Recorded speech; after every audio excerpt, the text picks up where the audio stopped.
Ladies and gentlemen, this show, I should say, is for Wednesday, June 12th. It's recording on Monday, June 10th. It is time for 10 Set Beer Night, the official sports show of FifthDimensionRadio.com every Wednesday, 7:30 to 8:30 p.m. Eastern Time here on FifthDimensionRadio.com in the studios in Cuyahoga Falls. Seth here, just me today. Bob had other obligations, so you're just going to have to deal with me today here on a live on Fifth Dimension and on YouTube here and Facebook video and everything. And we do appreciate everybody that listens to the show and hears it out. So, but let's get underway here. I'll tell you what, it is June 10th. Today is what the day we're recording, as I had mentioned, and it does not look like June outside right now. It's high of 60, drizzle rain. It feels like early October. This is what it feels like. It's, you know, that time after a month of football being well underway. It feels like that time period there where the weather's starting to cool down after a long hot summer. But the funny thing is, we just started our summer and it feels like October. Now, later this week, for anybody planning on attending baseball games in the area, there is supposed to be some on and off rain this week, but we are supposed to get in the high 80s. So things are going to go back to normal. But I did find it a little interesting because, you know, this definitely affects any baseball today in the area, which there's not a lot at all, to be honest with you. Guards have the day off today. I don't know. I'll pull it up here in a sec, but I don't know if the Rubber Ducks are at home this week. But I imagine that if they were playing today, that this weather would affect them here. But yeah, I mean, I've lived in Ohio all my life. There was a year and a half I lived in Fort Wayne, Indiana. I've never seen the temperature get down like this in June. We've had some cool days in the summer before, but not really like when it started to kick up and be like normal, you know, summer weather. You know, so yeah, Rubber Ducks are actually they're day off today, but they are at New Hampshire to play the Yard Goats. And fun fact, I almost was hired by the Yard Goats years ago. I didn't have enough on my experience to do it, but they did talk to me. We had a good conversation. There was interest there, but the Yard Goats, yeah, that's over down there. And I forget, honestly, where in New Hampshire, but that's pretty much like their only like sports team in the whole state. And so it's probably a little cool over there, but I'm guessing it can get hot up in that New England area like it does in the Midwest states as well. So what I'm trying to tell you folks today is it's not really affecting any teams. And it's funny, I was bringing up New England teams. The Columbus Clippers are in Massachusetts this week. So everybody's everywhere else right now. But the weather will get hotter. The baseball season will get deeper, and things will start taking shape into who is going to stand amongst the rest of the league here. And so, talk about the Cleveland Guardians here. They went 3-2 last week. There was a postponed game against the Royals. They will make up later in the season, but they went 1-1 against the Royals. They won the first game 8-5, lost the second one 3-4. Then they went down to Miami to play the Marlins. Lost the first one 2-3, but then they were able to win the last two 8-0 and then 6-3. Tyler Freeman with a go-ahead 3-run home run on Sunday to get them that win there, and they sit in pretty comfy position. I did see CBS Sports wrote an article of position players most likely to get the starting nod for the All-Star game. Jose Ramirez and Josh Naylor made the list. So I found that very, very interesting there, and not surprised at all. If we want to talk about potential all-stars for the guards, it would be Naylor, Ramirez, again probably starting at this point. Emmanuel Clase, the closer, and I would say Stephen Kwan, probably a backup because he missed some time. But I do think as long as he gets hitting the ball, he came off the injured list and it's hitting the ball well. I think he makes the cut. I really do. So we're talking 4 All-Stars. I think the most Cleveland's had is 6 in an All-Star game. So not too shabby there. Really, sitting in a good, tight position right there. So looking ahead to this week, so they have today, Monday, off. So while you're listening, Game 2 against the Reds would be underway here. And they have a 2-game series in Cincinnati against the Reds. Reds playing so-so. I think they could be doing better, but there's still a lot of talent there, and there's still a lot of time to turn the season around. And I mean, it's been very hit or miss for the Reds, but it should be a good Battle of Ohio matchup. I'm actually just more surprised that this is only a 2-game series here. They have Thursday off, so they have 2 days off this week, Monday and Thursday, and then this weekend they go in Toronto against the Blue Jays. This is an interesting situation, because the Blue Jays are not playing up to par to what people thought. At the same time, you have Vladimir Guerrero Jr., who's now hitting the ball. This is a guy that had a lot of power, hits for solid contact, like a 270, maybe 280, and had a very slow start to the season. His home run numbers are starting to pick up a little bit, but he's hitting 292 right now. And so some of the players are starting to step up in Toronto. So you don't know what kind of Toronto team you're going to go up against. If it's the normal struggling Blue Jays, Guards could have the advantage here. If it's the Blue Jays of late and they're really trying to catch some steam here, it could change things up for the week. So this week's going to be very interesting, because you got a Reds team that's going to want to beat them, and you got a Toronto Blue Jays team that wants to turn things around. They did just designate Calvin Biggio, Craig Biggio's son, up for assignment. The Blue Jays did. His career's just not panned out like they thought he would. And a lot of people did think he was going to be like his dad. He had great contact. He swung the bat well like his dad. And, people saw the writing on the wall, and they thought, okay, with having Guerrero's son and Biggio's son, Blue Jays should be in solid position right now, right? Well, it hasn't really turned out that way, but Guerrero's turned out well.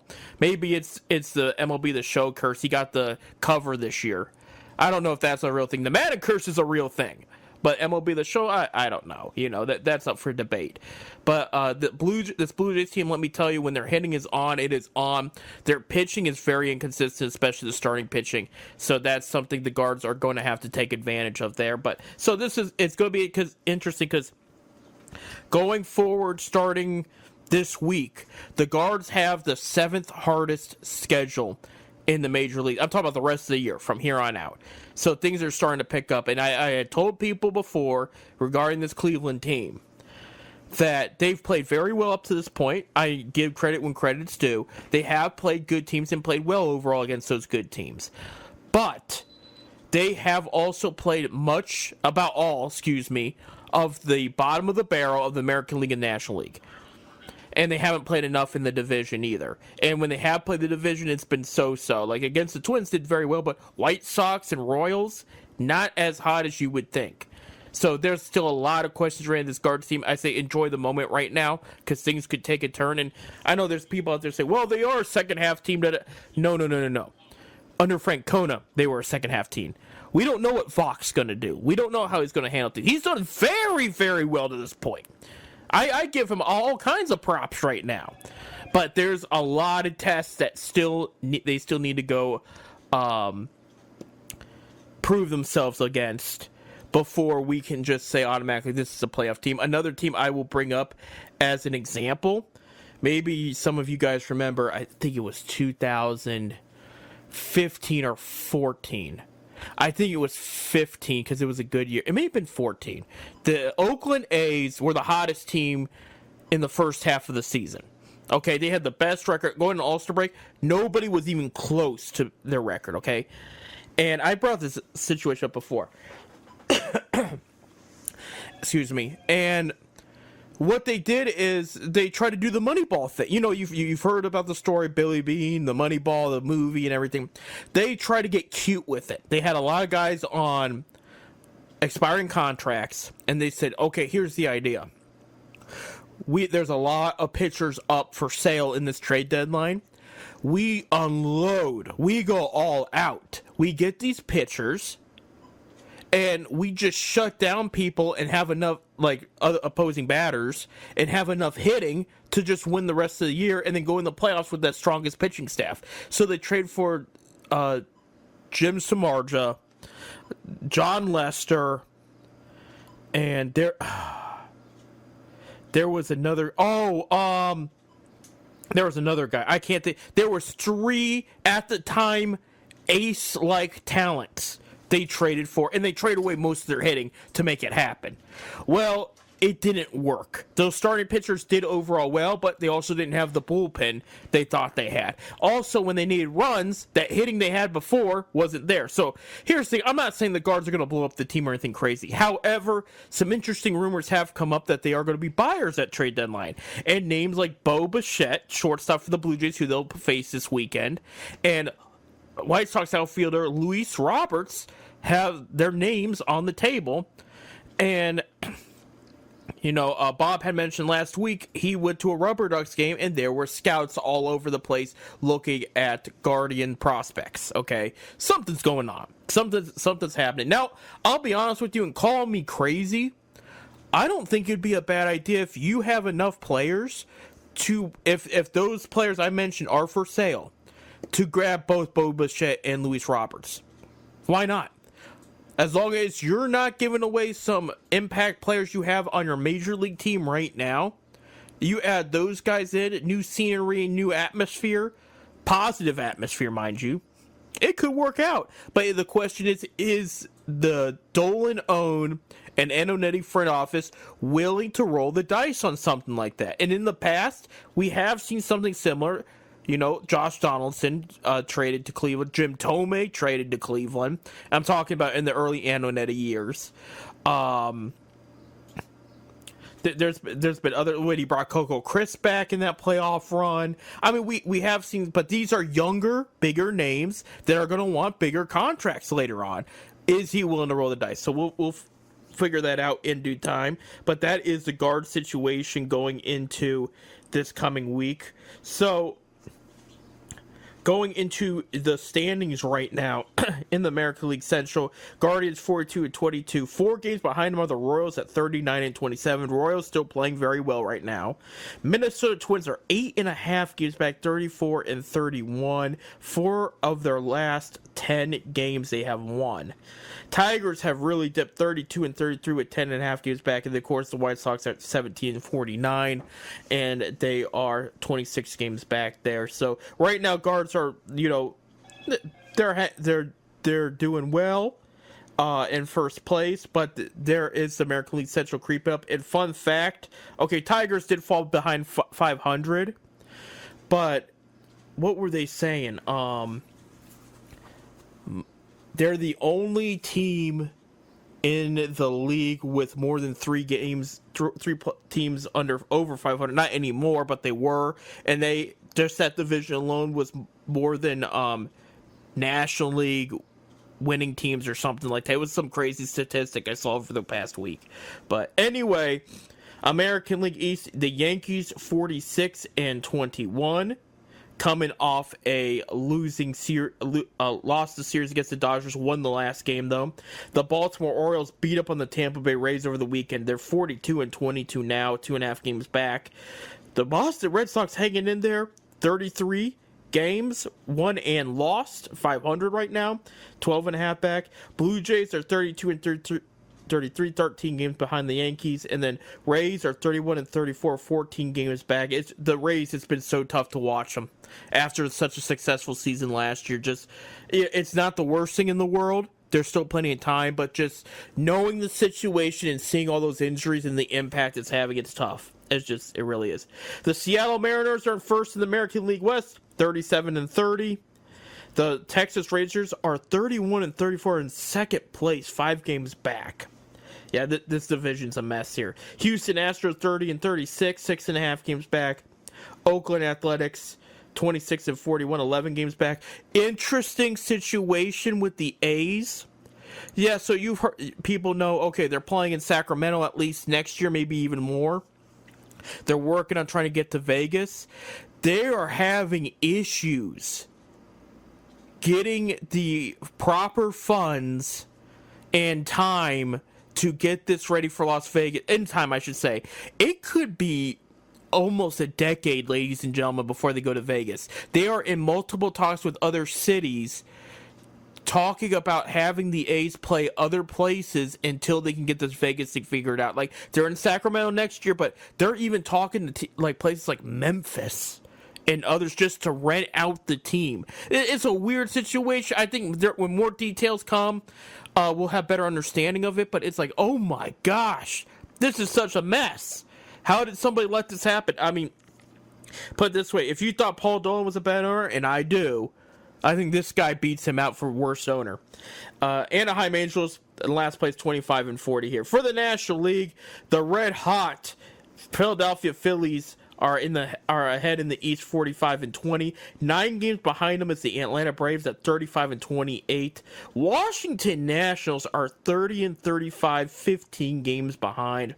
You have the New York Mets 28-36, 16 and a half games behind, and the Miami Marlins 22-43, 23 games behind. In the National League Central, okay, you have the Milwaukee Brewers 30-27. They're on top. They've been just like the Guards. They've been ahead of their Central Division pretty much all year. Ladies and gentlemen, you know, I was busting Bob's gut last week about the Reds being in last place. They shot up to second place in a week in the National League Central. 32-34. They've won 8 of their last 10 games. I told you the Reds were making the turn. They were cooking, trying to make things better. This is going to be an interesting series against Cleveland for sure. And third is the Cubs at 32-34. The St. Louis Cardinals at 31-33. And then last place is the Pittsburgh Pirates at 31-34. In the National League West, the Los Angeles Dodgers are 41-26. Weird week for the Dodgers. Okay. They lost the series against the Pittsburgh Pirates. They won 1 game out of 3, but win the next series in New York against the Yankees. I don't know how that happens, but it happens. That's baseball for you. But that's the beauty of it. It really is. Second place is San Diego Padres, 34-35, 8 games back. San Francisco Giants, 32-34, 8.5 games back. Arizona Diamondbacks, 9.5 games back, 31-35. I was ragging about how difficult it's been watching the Rays. Diamondbacks, it's been worse. You go from winning the National League pennant and it'd be a competitive team all last year to 31-35. Then you have the lowly Rockies at 23-42 and last there. Some key injury notes, I will tell you. I brought up the Rangers there in second place. Max Scherzer made his first rehab start yesterday. Did very well in 5 innings. I think it was gave up 1 hit and struck out. Oh, how much was it? Maybe 11. I mean, he dominated or something. I don't have the stats in front of me, but he did very well. So watch out for that. He'll be back upstairs. And Garrett Cole is 1 rehab start away from making his debut with the Yankees here. So things are going to change up. You got some players getting healthier, some players that have not played all year round. And when they come back up, it is going to make a major impact for sure. But something to watch out for. But Guards had a good week, but it's going to get tougher, and they have to make adjustments because if they don't, they could slide. So we'll see. But hey, a lot of baseball left. A ton of baseball left. I got to take a break. When we come back, Boston Celtics are up 2-0 in the NBA Finals, and we'll have the latest on the Cleveland Cavaliers head coach search.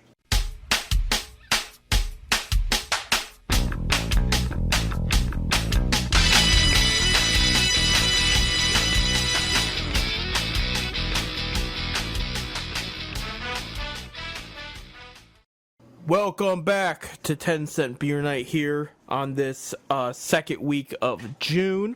Thank you for joining us today. Seth here and just Seth today as we discuss what has happened the past week of sports here on FifthDimensionRadio.com. But I did get some breaking news. So in case people were not aware about this,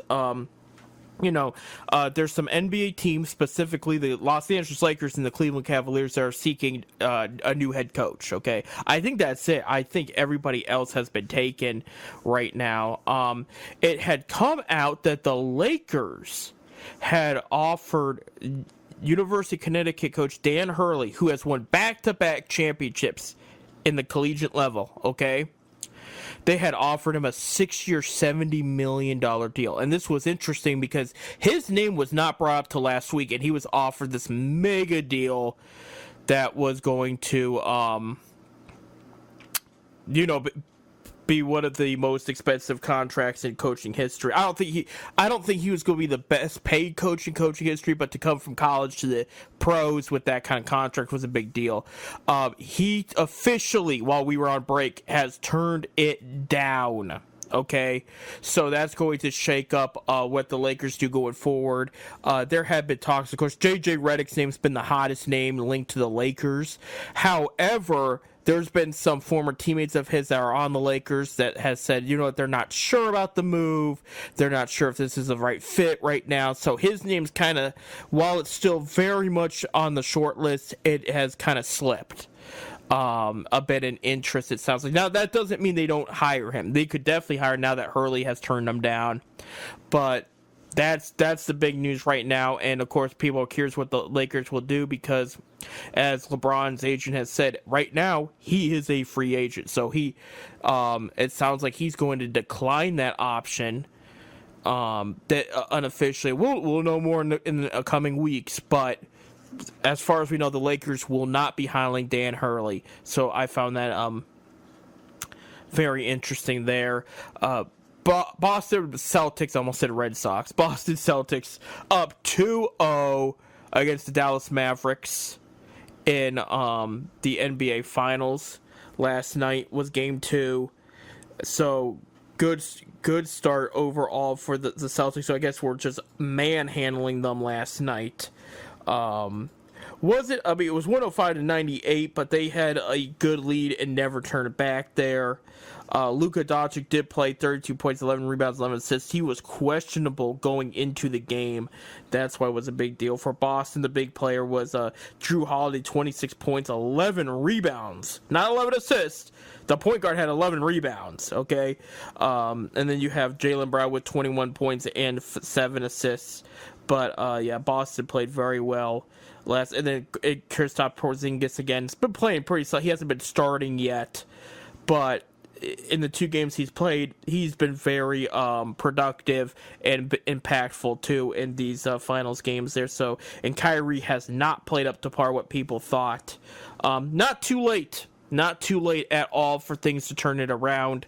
I will tell you right now, because it'll be a couple games since our next 10-cent beer night. If Boston goes up 3-0, I'm cheering for Boston just to finish it off. I don't want a team to beat the Cavs 3-1 comeback. I'm that selfish about it. But if Boston can come back 2-0 and tie the series and then go from there, that would be great.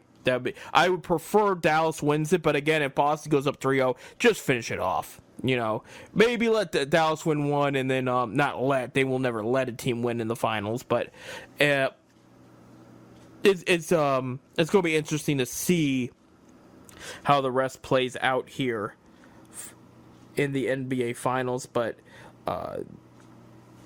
absolutely. For the Cavs coach search, which I did see Darvin Ham, former Lakers coach, who was fired, okay, over, just recently. He's joining the Bucks as top assistant coach under Doc Rivers. So that's something to just keep an eye out for, to see if that's going to help the Bucks or not going forward, and if that guy will get another head coach job after some time with the Milwaukee Bucks there. Trying to find the latest list for coaching candidates for the Cavs. It hasn't grown very much since our last 10-cent beer night. But there was some names I didn't want to talk about I found interesting here. Let me see. Yeah, the only one that's named, because we mentioned Micah Nori last 10-cent beer night, but David Adelman, he's assistant coach for the Denver Nuggets. He's been there for about 6 or 7 years. He interviewed for the Cavaliers job, okay? So that's just something just to keep an eye out. It could be a good young coach hire if they decide to go that direction. Again, we said they're not going to rush this whole new head coach situation here in Cleveland. but I will mention I heard a very interesting report. It's Win Hurst that used to be with the Akron Beacon Journal, and he was talking about Dan Gilbert's definitely going to be involved and who Dan Gilbert's won in the past. Well, so the Cavs have had some good coaches in the past, no doubt. Dan Gilbert has not necessarily been as much as I think he's a good owner. He hasn't had the best judgment on head coaches. Okay. He picked John Beilein, which didn't work out and resulted in J.B. Bickerstaff getting promoted. He picked David Blatt, which didn't work out, resulted in Ty Lue being promoted. In Blatt's defense, they had no idea LeBron James and Kevin Love were coming when they hired him. That was not on the plans, and when it happened, it was like, oh, we're definitely taking this because we want to go to the finals. We want to win a finals, and, finals equals money, So that's why David Blatt didn't necessarily work out. So that wasn't a bad hire. Mike Brown returning for a second stint. That had Dan Gilbert's name on it. But Dan Gilbert wanted Izzo from the Michigan State. He turned it down. So they did say that, we have a list of about 6 names that have come out publicly interviewing for this Cavs job. They did say there is for sure some hidden hush names. However, whatever adjective you want to use, like some names that are not out there in the media, in the public eye, that they are interviewing and keeping on the DL, the down low, for those that don't know. And that's where it's going to get interesting is, I had mentioned that I personally believe there's no report, but I do believe that LeBron James is coming back and he is going to have say in the next head coach and what that's going to lead to too. Pure speculation, no proof right now. But I do think that, Dan Gilbert definitely will have final say when it's all said and done. But it's going to be interesting to see who pushes what names to Dan Gilbert. And I bring that up because, look, we looked at the David Blatt thing. Okay, David Griffin, the GM at the time, wanted Ty Lue. So he convinced him, hey, hire Ty Lue, make him the top paid assistant coach in the league, bring him in, because if this doesn't work, we can promote him. Same logic happened with J.B. Bickerstaff. They hired John Beilein. They really liked Bickerstaff's interview. He had 2 interviews. He was plan B if Beilein didn't take the job. And they said, look, if Bickerstaff was a free agent coach at the time, but Lue was not. Lue left the Clippers as an assistant coach to come to Cleveland. Just for more money. Obviously, you take it, and it led to him being a championship coach. But Bickerstaff was a free agent. They said, look, let's just hire him, tell Beilein he's got to have him on his staff, and we'll have him in our back pocket. And that's what led to JB being head coach of the Cavs for 5 years. Now we're looking in this situation. It sounds to me like that potentially could happen again. The question is, who is it going to be? Who are they going to take the shot at as head coach first? And who's going to be the backup plan? I'm not saying this is how it had to be all the time, because first of all, the 2 times they did do it, yes, they benefited from it, but they were wrong the first time. And you don't want to be wrong the first time. That still costs, the owner money. And that also messes things up. You want to have the right hire at the right time, especially when you're a win-now team. When they hired Blatt, they were a rebuilding team until LeBron came back a couple weeks later. Then the whole situation changed. When they hired John Beilein, it was a rebuilding team. Okay, this is not a rebuilding team. Okay, this is the closest this has been. You could argue the hire of Byron Scott was a win-now hire, but again, they had no idea that LeBron was going to leave. And by the way, I heard an interesting interview with Byron Scott. Scott leaked out to the team before LeBron's announcement that LeBron wasn't coming to Cleveland when he did the decision with Miami. Scott had called Chris Paul, who he coached in New Orleans, and said, I need the inside scoop. What is LeBron thinking here? And he said, let me get back to you. About a couple hours later, he messaged Byron back and said, hey, he's gone.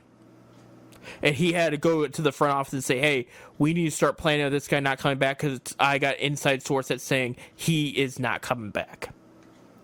So outside the Byron Scott hire, which was technically a win-now hire, but ended up being a rebuild hire, the first hire of Mike Brown was a win now hire. They were ready to take the next step after Paul Silas. And they thought, okay, this is a young coach. This is a first-time coach, but it's fitting for what we want here, okay? So that gives you a little bit of perspective that the Cavs have not searched for a win-now coach in years. This is all new territory again. So it is going to be very, very interesting to see what direction they go. I trust the process. I love Kobe Altman. I think he's done a phenomenal job. I'm so glad he's our president of operations. I keep saying GM, but technically he's not anymore. He's higher than that. I think they're going to make the right decision. I think he'll get in Gilbert's ear and try to push the right decision.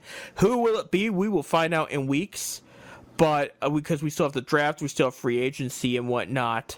But it is going to be very, very interesting in Cleveland for sure. Some of the things that we know, Altman wants to keep the core four. There's still trade rumors out there. It's just people trying to keep their jobs. That's all it is. And I think it's bogus. If you know for almost a fact that a player is probably not going to be moved, why would you write about it?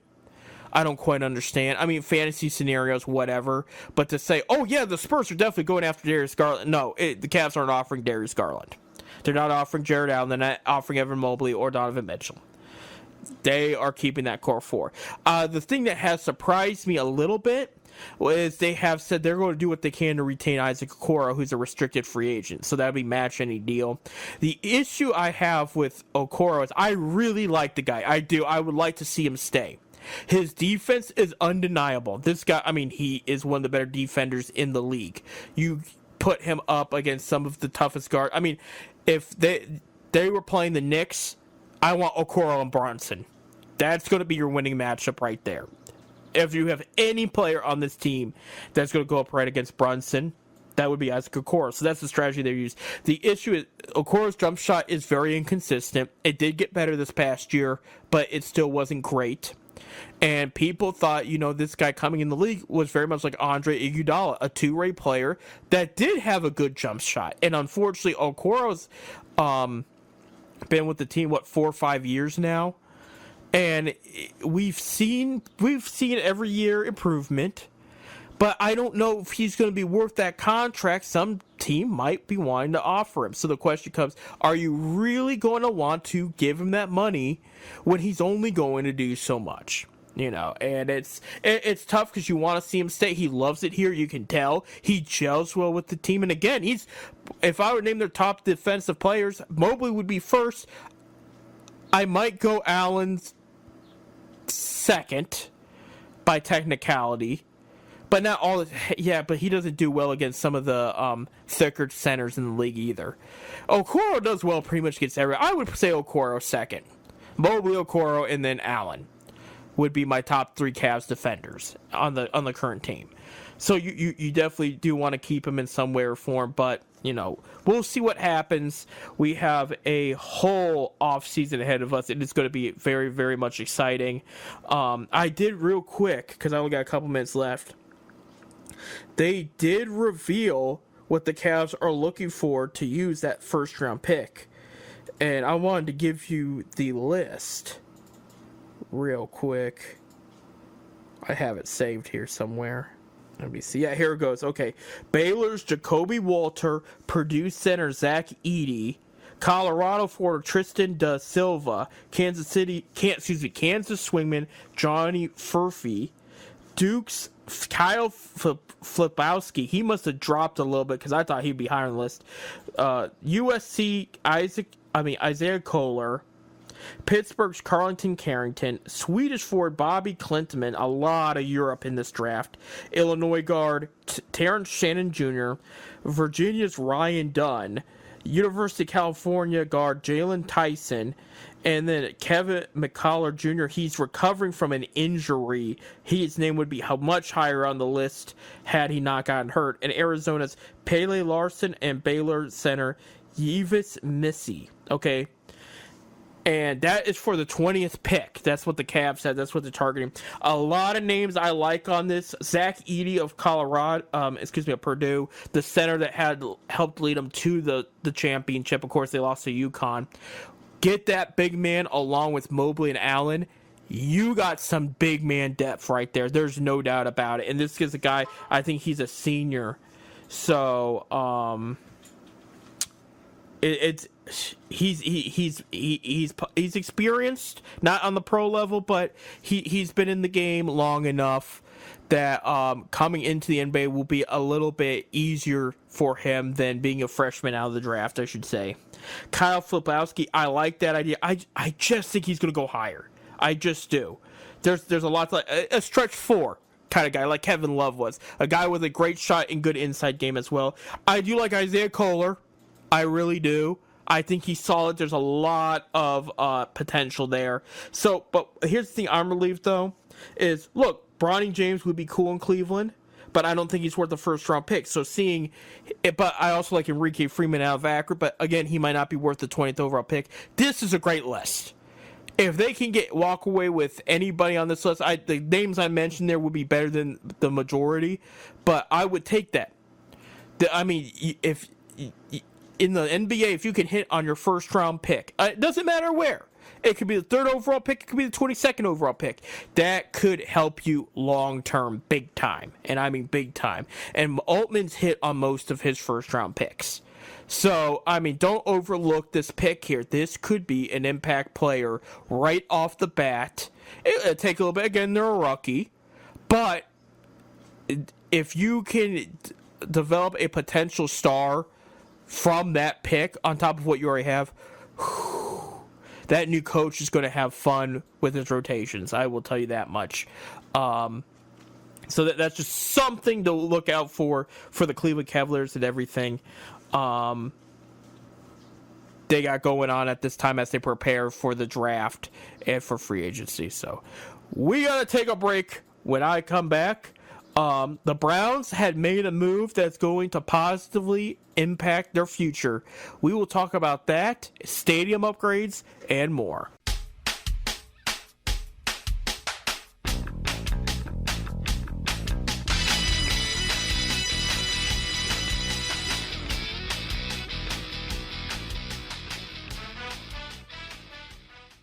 Welcome back to our last segment on today's 10-cent beer night here on FifthDimensionRadio.com. I'm Seth here.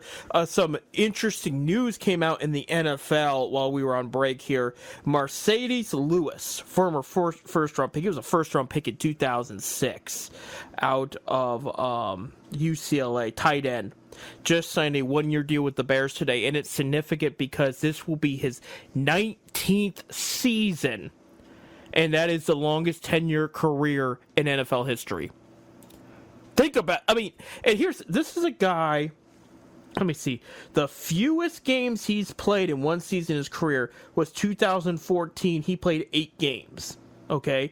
He's played at least 10 games every single year of his career. Most of the games he's played about 15. I mean, that's incredible. In this day and age, especially when they're hitting harder and everything, the fact that he's still playing he's 40 years old, okay? And, yeah, by the way, this is a longer career, technically, than Tom Brady even had. Like, this is just absolutely insane. He had 12 seasons with the Jaguars. He was a first-round pick with them. 1 Pro Bowl year, and that was in 2010. And then he had 5 seasons with Green Bay, and then he's going into his 2nd season with Chicago.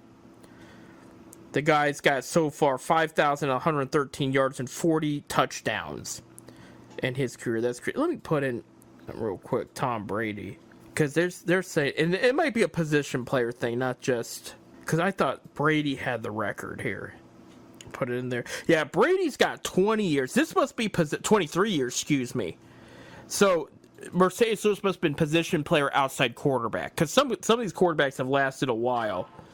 Yeah, I mean, but it's still a record. So still, being a player, a position player like that, blocking, receiving, and getting hit, and still playing as long as you did, I mean, that's impressive. Maybe it's a tight end record or something, but that still, it made it official that he would be entering his 19th season. Now, the thing that could screw this up is if Chicago cuts him after preseason, which is a possibility. I kind of would like to see him stay with the team and play just because he's gotten this far, but that would be the only way, like, he doesn't get that record, I should say, is if he gets cut after the preseason there. So, extensions.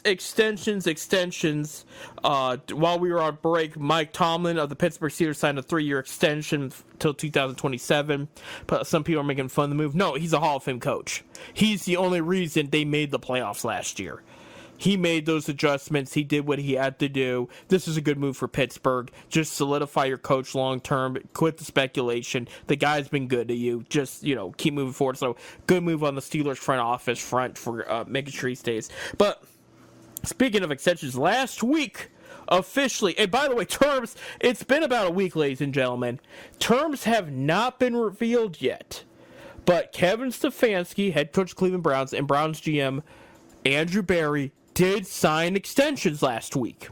Okay, they were on their second to last season year of their current contract, and they did sign it doesn't mention how long at all. It doesn't mention for what kind of money. I will tell you that this is a how should I say it? It's a big move. Doesn't make sense to say this is not just a smart move, but for the franchise, I would say groundbreaking. And here's the reason why it's groundbreaking. Look at this team since '99. All right, this is the second head coach extension. Romeo Crennel had one back in the day. This is also the first time a coach has, going into his 5th season, has had an extension. Crennel had an extension after his 3rd season. So he's lasted longer, and now he's staying. This is the first GM since the team came back in 1999 to sign an extension. All the rest of the GMs did not sign extensions. Haslam loves the culture and the environment that these two have built together, and he's keeping it long term. It is brilliant. Stefanski, a 2-time head coach of the year winner. He took them to the playoffs last year with playing 5 quarterbacks, the 4th being Joe Flacco. Okay, and that was a big deal for his extension and his head coach of the year award, because it was like, look at all the adversity he faced and found a way to win and make the playoffs. Yeah, the playoff game didn't end up very well, but I mean, given the circumstances, we can forgive and forget that. If the team was fully healthy, it could have been a whole different scenario, but I'm not going to sit here and make excuses. Texans won fair and square, and that being said, Stefanski did a good job, all-around good job. Andrew Berry, some people are arguing about this because of the Watson trade. Well, first of all, the Watson trade hasn't been completely wrote off as a bad trade yet. It's not looking good, I will be honest with you, but if Watson, let's say, were to really turn things around for the better starting this year and the next couple years, and especially if you walk away, and I'm just hypothetically, I'm not saying it's for sure going to happen. It is a good team and a good mold right now. But if he were to bring the Lombardi Trophy to Cleveland, okay, that trade was worth it. It was worth trading 3 first-round picks if Deshaun Watson could pull it off. Now, that's a big if. There's still plenty of time to evaluate this trade, and there's plenty of time to even evaluate the Baker Mayfield situation down in Tampa too, before we completely come to conclusions of what was the better move here.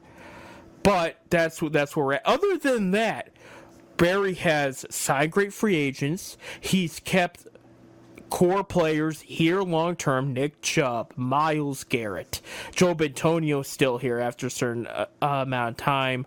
I'm trying to think of some others here. I mean, he's done what he's going to do. He's made the trades, the Jerry Jeudy trade, the Mari Cooper trade.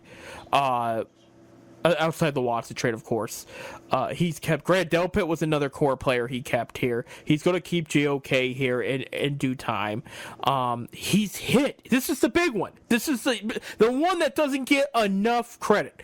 He's hit on most of his draft picks. Okay, he's done 4 drafts so far. If I write 20, 21, 22, 23, 24. Yes, he's done 5 drafts. But now he just did a draft. We're not sure what the outcome is going to be for a while. But we're looking at the past drafts, and there are some picks that did not pan out like they thought. But there's also some picks that have worked out very well. This is a guy, when he drafts a player, the idea isn't, we going to start him out right away. No. They're going to develop them. And this good teams do this. The Packers have done this. The Patriots have done this.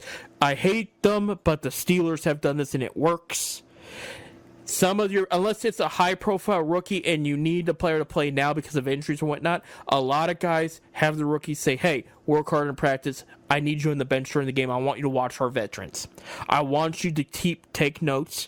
I want you to learn, because when your time comes, I want you to be as much prepared as possible. And it's much better than, well, we're going to start our first 5-round draft picks coming out of the gate this year. It's just much better. Now, sometimes you get a first-round pick that is definitely ready to go on the field. Greg Newsome being a prime example. That's fine. But the rest, he has them sit and watch. Last summer, after the preseason, Barry cut his first draft pick. It was a safety. I can't remember his name. That was his first draft pick he cut from the team. So he did 4 drafts and had not cut a draft pick. And it was somebody from, I think, their second draft that he cut. He is very patient. When he brings a guy in, he wants them to be a long-term commitment, because you want to have it where in the offseason, free agency isn't your big moves. The draft's your big moves. You keep building on the draft, hitting on these picks, and developing these guys well. That is how you continue in a winning environment. That is how it's done. And Andrew Berry has done that. Sure, a couple picks have not worked out like people had thought. Look at left tackle Jedrick Wills. It's not too late for him. He's back with the team this year, but he has not panned out to what they thought. He drafted Anthony Schwartz, did not pan out at all. That was the 3rd-round pick miss. Jordan Phillips overall did well. I thought they were going to keep him. He goes to San Francisco in the offseason. So that was a 3rd-round pick that's no longer with us.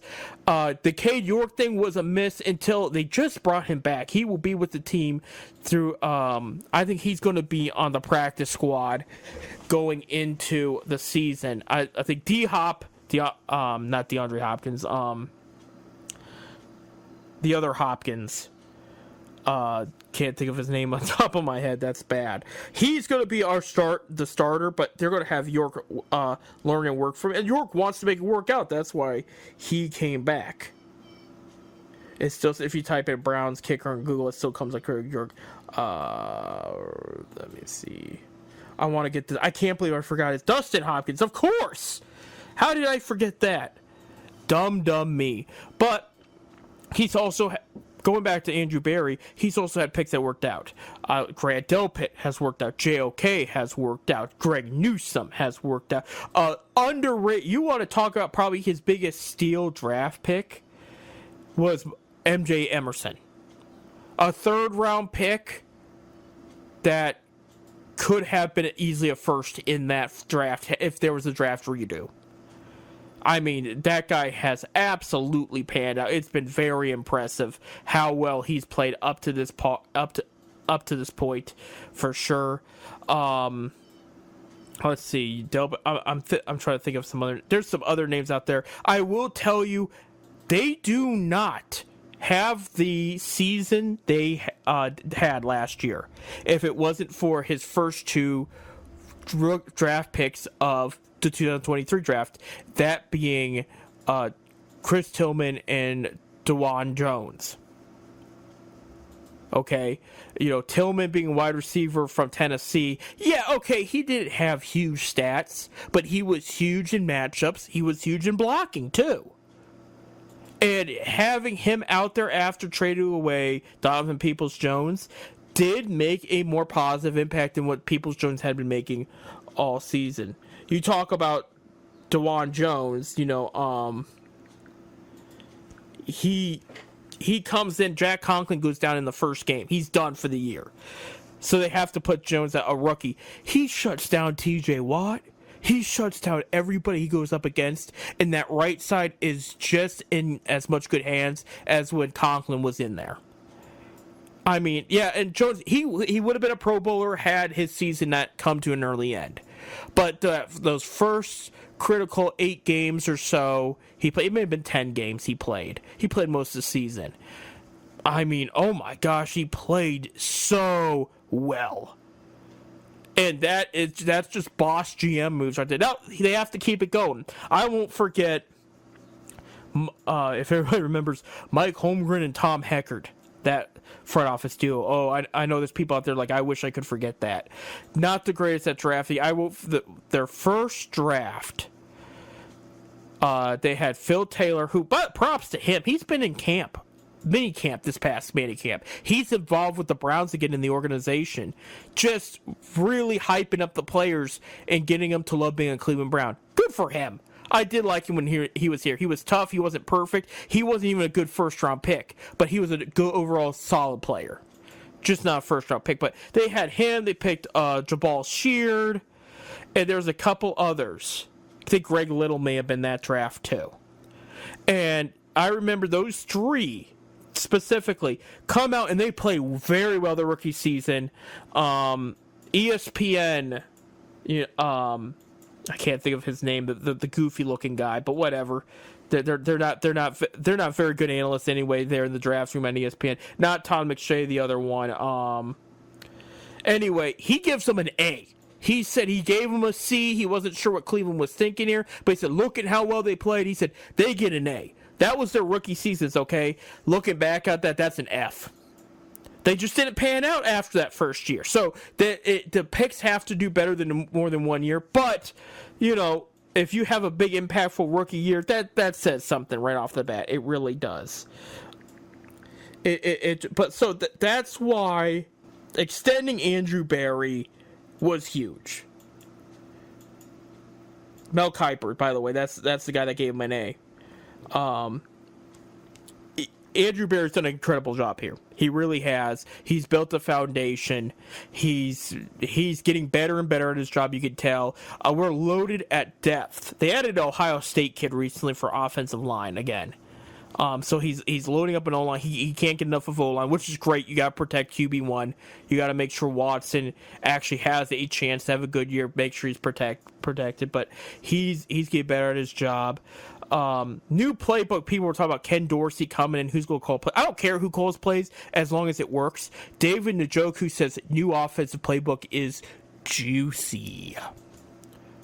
Now, if Njoku's saying that is telling me that it's a high passing vertical passing, playbook.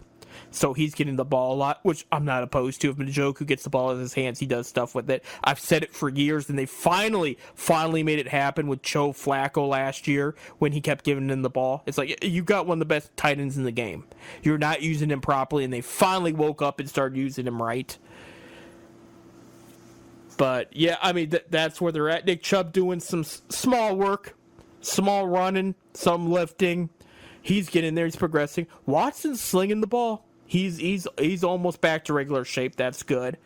I know it's just mini camp, and you're going to hear a lot in a month when training camp starts. It's going to be the talk of the town, And I am someone that thinks baseball should still get the majority of the attention around that time. But I get the, because especially this is actually a good Browns team. We can safely say we're in a good spot. That's why those extensions happened. As far as the new stadium goes, they're talking, City revealed in the talks that for the current stadium, there is no dome discussion whatsoever. So throw that. The dome would only be if it moves to Brook Park or another, suburb there. I did read, switch to sports a little bit. Kansas City Royals are working on a new stadium. Really, the blueprint looks awesome. It really does. They're talking about temporarily moving to Kansas. You're at Kansas City's in Missouri for people that don't remember. They're moving to Kansas temporarily so that stadium gets done. It's going to be weird. If they do, it's unofficial, but they're looking at. They said that's their best bet, they think, until they can get the stadium done, and because they are going to have to spend a season or two, probably in a different location to get it properly done. So, because it's a whole new stadium. This is not addition like the Guardians are doing. I just say I'm cool with stadiums. I'm on the fence about people paying their hard-earned tax dollars for somebody hit the nail head for a billionaire to build a new stadium so millionaires could play. On the fence of that. I think the one that bothers me the most, and I know I'm running out of time, so I'm going to quickly mention this. They better not take anything from the schools, and I think they will. They have history. This year, 2024, okay, is the last year Progressive Field can take from the schools since their 1994 deal. They signed a 30-year deal that they could take a percentage from the Cleveland Public Schools. Cleveland Public Schools are still paying for Cleveland Brown Stadium. Dan Gilbert, when he remodeled the Q and made it Rocket Mortgage Fieldhouse, he said, I'm not taking away from the schools. Well, when the final documents came in about what's paying what, the schools were listed. We cannot afford to take any more from the schools. If you want, I agree with the new stadium. I agree with changes, but they need to be done on other terms. We can't take away more from the kids. That's going to hurt our future in more ways than one. I love our sports teams, but you know what? There's a line. There really is. And I bet you, if you bring it up to the players, something could be said. I know that sounds crazy. Some of them will be like, oh, we got to hush, hush. But I'm sure if the public were to push it hard enough, somebody's going to bend over and make a change, a proper change. That's up for debate there. I got to go. I'm out of time. Thank you guys for listening. We'll be back here maybe with Bob next week, depending on his schedule, here on 10 Step Beer Night, Fifth Dimension Radio.com, the official sports show of Fifth Dimension Radio.com. We really appreciate you guys listening to my attempt at being a sports analyst here, and my grumblings and my praises and my I don't want to say hot topics because I want to avoid that, but my predictions and my speculations. So there you go. Hey, be safe out there. The weather's going to get warmer. Make sure to stay cool, drink plenty of water, attend a ball game, have fun. And until then, go, and we're going to change it up. Go Columbus Clippers. I'll be back next week, guys. Stay tuned.